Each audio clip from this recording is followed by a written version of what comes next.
Most people who watch this video are not lost, they are hiding. There is a difference. Lost means you do not know where you are. Hiding means you do, and the thing you are hiding from is not the world, not other people, not your circumstances. It is the version of yourself that has been trying to emerge for years, while you kept yourself busy enough to avoid meeting it. Everything falling apart in your life right now is falling apart on purpose, not as punishment, not as failure. Not as evidence that you chose wrong or built wrong or are fundamentally not enough, as construction.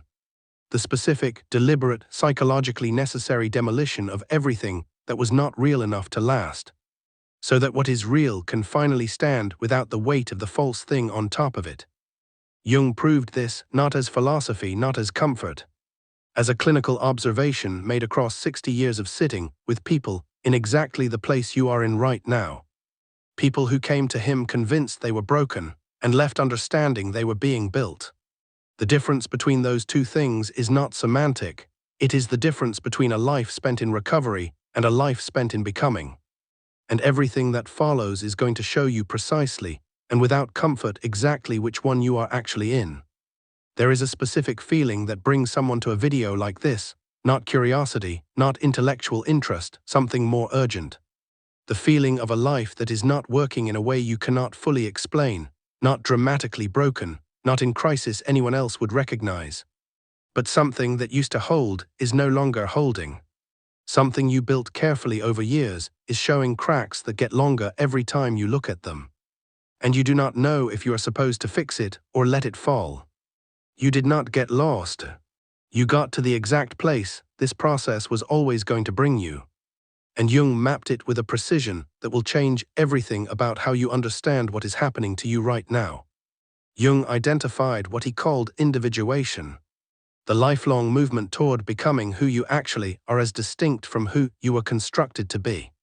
And he was absolutely clear about one thing nobody who has packaged his ideas for mass consumption wants to tell you. This process does not feel like growth when you are inside it. It does not feel like becoming. It feels like losing, it feels like falling. It feels like the floor of something reliable has given way, and you are in free fall toward a ground you cannot see yet. This is not a malfunction. This is the process working exactly as it was designed to work. Because what is falling is not you, what is falling is the constructed self. The version of you assembled from other people's expectations and your own survival strategies and the particular shape of approval you learned to seek before you had any say in the matter. That constructed self felt solid for so long, but it was never the real thing, it was scaffolding. And scaffolding comes down when the building is ready to stand on its own. There is an ancient alchemical symbol Jung returned to obsessively throughout his life. He wrote an entire book about it. It is called the Nigredo, the blackening. In medieval alchemy, it represented the first stage of transformation. The stage in which the base material had to be completely broken down, dissolved, reduced to its most fundamental components. Before anything new could be created from it, the alchemists called it putrefaction. The death of the old form as the necessary precondition for the emergence of the new one. Jung saw in this ancient symbol the most accurate description he had ever encountered of what happens to a human being in the middle of genuine psychological transformation. The Nigredo is not a metaphor for feeling bad. It is a description of a real psychological process. The old identity has to dissolve before the new one can form, and the dissolving feels exactly like what it is, like dying, like losing yourself, like being reduced to something unrecognizable. But here is what the alchemists knew that the self-improvement world will never tell you. You cannot skip the Nigredo, you cannot positive think your way past it. You cannot optimize or productivity hack or morning routine your way around the stage in which the old form must completely break down before the new one can begin. Every attempt to bypass the Nigredo simply prolongs it. Because the psyche knows the difference between genuine dissolution and performed dissolution. It knows when you are actually letting the old thing go and when you are simply dressing it in new language and calling it growth. The only way through the Nigredo is through the Nigredo, present, honest, without the escape routes. There was a man who had spent 38 years building something that looked from every external angle like success, good career, respected in his field, a life that checked every box handed to him as the definition of a life well lived. And then one morning he woke up and felt nothing, not depression, not sadness, nothing. A complete and total absence of feeling toward everything he had spent almost 4 decades constructing. He described it later as the most frightening experience of his life, not because anything bad had happened, because nothing had happened. And the nothing felt final in a way he could not explain, like a verdict rather than a mood. What was actually happening was the Nigredo. The constructed self had completed its arc. It had done everything it was built to do. It had achieved everything it had been pointed toward.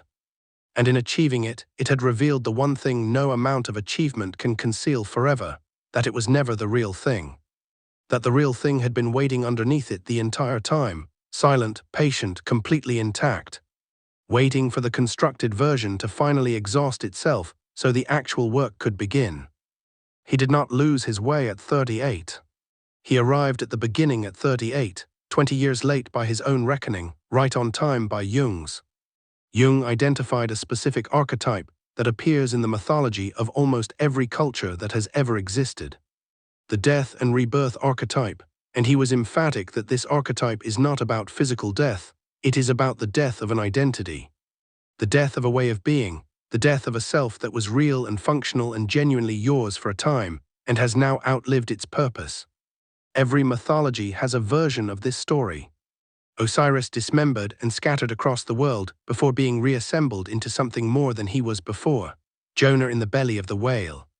Not being punished, being processed, being taken apart in the dark so that what emerged could withstand the light. Persephone descending into the underworld not as a victim, but as a queen in the making. The darkness not her ending, but her initiation. These are not stories about bad things happening to people, these are maps. Drawn by people who had been through the Nigredo and survived it, and needed to pass on what they had learned. The darkness is not the destination. The darkness is the process, and the process has a direction even when the direction is invisible from inside it.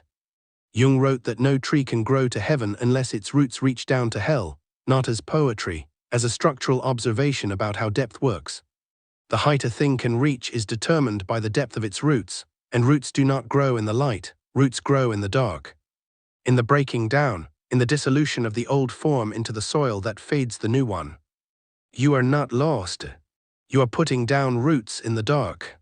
Here is where it gets specific and personal, and possibly uncomfortable in the precise way that things are uncomfortable when they are true. The thing breaking down in you right now is not random, it is not bad luck, it is not the result of wrong choices or personal failure.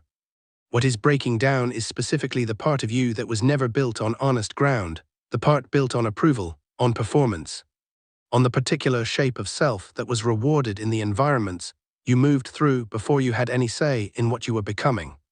Jung called this the false self, not false in the sense of dishonest, false in the sense of secondary. The self that formed in response to external conditions rather than in expression of internal truth. The self that learned to want what was approved of rather than what was real, that learned to present what was rewarded rather than what was actual. That self is not evil, it kept you safe, it was intelligent and adaptive and it did exactly what it was designed to do, but it was always temporary. Because it was always built on a foundation that was not yours, and everything built on a foundation that is not yours eventually reveals that fact. Not as punishment, as physics. What is breaking down is the part of you built on borrowed ground. What is being revealed beneath it is the part of you that was always there, the part that belongs to you completely. That was not constructed from anyone else's definitions, or anyone else's approval, or anyone else's map of what a worthwhile life looks like. That part did not get lost in the breaking down. It is the only thing that cannot be lost, because it is the only thing that was ever actually yours. There was a woman who came to analysis in the middle of what she called the collapse of everything she had been. Her marriage had ended. Her professional identity had crumbled. Her closest friendships had quietly dissolved over the preceding years, as the person she had been performing gradually became impossible to sustain. She described herself as having nothing left, no identity she could point to, no story she could tell about who she was that felt true anymore. Jung did not try to help her rebuild what had fallen. He did something that felt almost cruel in its counterintuitiveness. He helped her stay in the ruins, to sit in the Nigredo without rushing toward reconstruction. to resist the very human impulse to immediately begin building a new identity to replace the one that had dissolved. Because what she needed was not a new construction. What she needed was contact with the thing that had been underneath the construction the entire time. The self that had been there before the marriage and the career, and the performance of acceptable womanhood had been layered on top of it. She did not find that self by building something new, she found it by finally stopping the building. By sitting in the rubble long enough for the rubble to become quiet. And in that quiet, for the first time in decades, she heard something she recognized, not a new voice, the original one. The one that had been speaking underneath everything else the entire time. Waiting with the patience of something that knows it cannot be permanently silenced, only temporarily buried. Jung described the endpoint of individuation not as happiness, not as success, not as the achievement of any particular external condition. He described it as wholeness. The integration of everything you are, the light and the shadow, the strength and the wound, the self you performed and the self you suppressed, into a single coherent identity that does not require external conditions to remain intact. Wholeness is not the absence of difficulty. It is the presence of a self that can move through difficulty without losing its essential shape, that bends without breaking, that fails without collapsing, that loses without being destroyed by the loss, that can stand in the middle of the Nigredo and remain, underneath all of it, fundamentally itself. That self is what you are being rebuilt into right now, not a better version of what you were. Not an improved iteration of the constructed self that is currently dissolving, something genuinely new. Something that could not have been built directly, something that could only emerge from the breaking down of what was not real enough to last. You came here feeling something you could not name, the specific weight of a life in the middle of coming apart. And everything in you wanted this video to make that feeling smaller. It is not going to make it smaller, but it is going to make it make sense. You are not at the end. You are at the exact middle of something that has a direction even when the direction is invisible. The middle always feels like the end, always. This is not a cruel design flaw in the architecture of human transformation, it is a feature. Because if the middle felt like the middle, you would stay comfortable in it. The fact that it feels like the end is what produces the urgency the transformation requires. You are in the Nigredo. And the Nigredo has never once in the entire history of human transformation been the final stage. You are not lost, you are not broken. You are not behind, you are not evidence of a life gone wrong. You are being rebuilt from the only material that lasts, from what you actually are underneath everything you decided to become. And that self has been waiting for this moment longer than you know. It is not finished with you yet. Not even close.